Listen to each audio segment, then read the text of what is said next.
Imrúí I gúnta lemení atá chiad ospidéal díaltóga sa tír seo lonathe. Chá bhliain ó hinne bhunaigh Susan Kerwin an tunnad cúrim seo de scíháin leathair.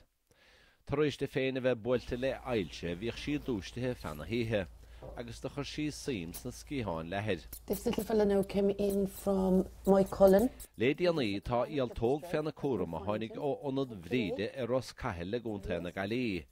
Íaltóg óg don species soprano pipistrel, ceann don nae species de fiúla díaltóga atá na éireann.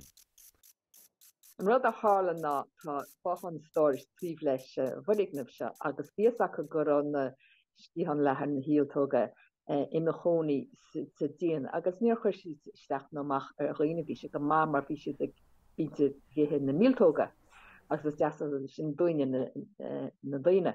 A chu réanos chudunig an isteach sa mochan stóris agus puisi an íaltóg beag bídach se I bhastó ar an sticky tape, so bíoró cinál I dhearach go hán churmach ón sticky tape agus chuirmas go beag agus a chuirt chuig ospidéal niscíhan leathair.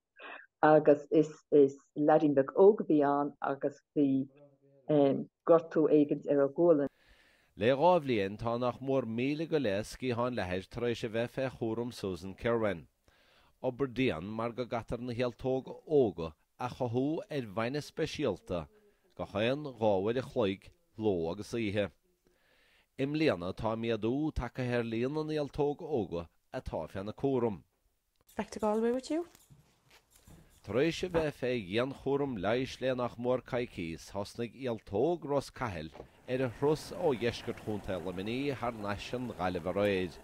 Le titim na híthe agus le cauis chalamh speisialta ó rítar a bhfuil roialta airithe amach. It's nice to be able to get him back. An son I gcóchan na súl léim se, agus é harnais se measca chuid héin a ríist agus scial úntais le riomhaige ar a throsach dríochta chun an ospidéal a gúnta lemení, má dhéanann siad álaigh.